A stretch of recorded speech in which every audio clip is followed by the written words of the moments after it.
আমাদের আজকে গরুর কষা মাংস খেতে অবশ্যই অনেক টেস্টি হবে। বন্ধুরা, এই কষা মাংসের জন্য আপনারা এই মশলাগুলো একটু ভেজে ব্লেন্ড করে নিতে হবে। এখানে এখানে তেজপাতা, এলাচি, দারচিনি, শুকনো মরিচ, গোলমরিচ, লং, ধনে, জিরা, মিষ্টি জিরা, জয়ফল, জয়ত্রী, এই সবগুলোকে একত্রে আপনারা ব্লেন্ড করে তারপরে এই কষা মাংসের মধ্যে দিতে হবে। হালকা ভেজে নেব।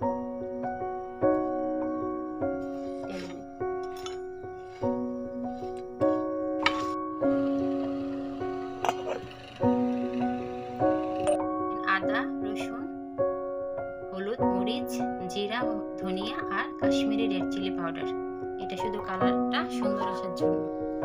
এখানে আমরা দিয়ে এটা ম্যারিনেট করব।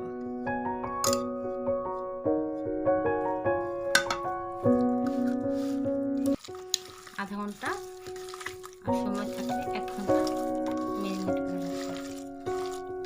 একটু ভালো করে মাখিয়ে সরিষার তেল দিয়ে দেবেন।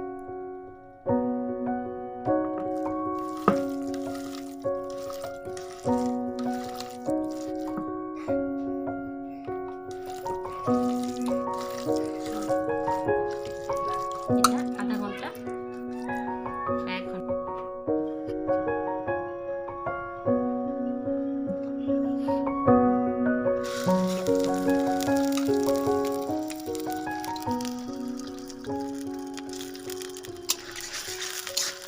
লাল লাল করে ব্যবস্থা করে ভেজে নেব।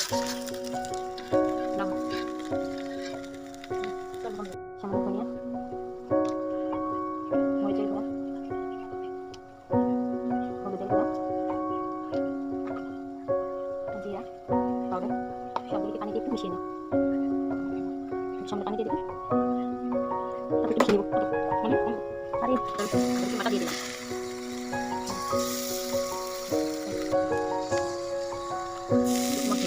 মশলাটা দিয়ে দিলাম।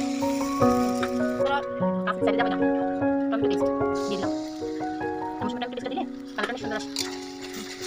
একটু ঢেকে দিচ্ছি, কষাই ম্যারিনেট করা মাংসগুলি দিয়ে দিলাম।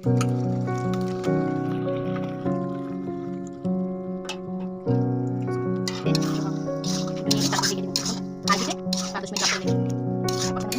নিচ থেকে পানি উঠবে। এটা 5 মিনিটের জন্য দিয়ে দিলাম। 10 মিনিট।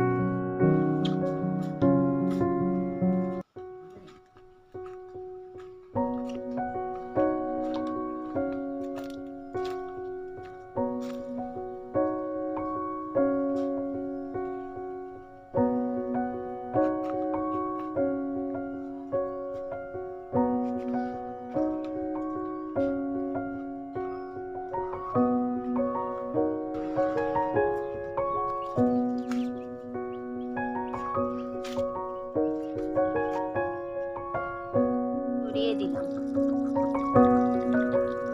এই পর্যায়ে এসে এটাকে মশলাটা দিয়ে একটু কষিয়ে নিব।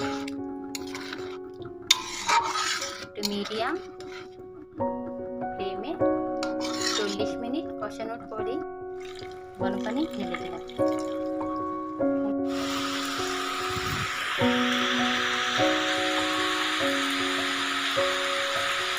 কাঁচা মরিচ ছড়িয়ে দিলাম আর সামান্য একটু চিনি দিয়ে ডাটা দিয়ে কষিয়ে হয়ে গেল। এইভাবে তেলটা উপরে উঠিয়ে আসলে দেখবেন যে আমাদের মাংস কষা হয়ে গেছে। এবার নামিয়ে ফেলবো।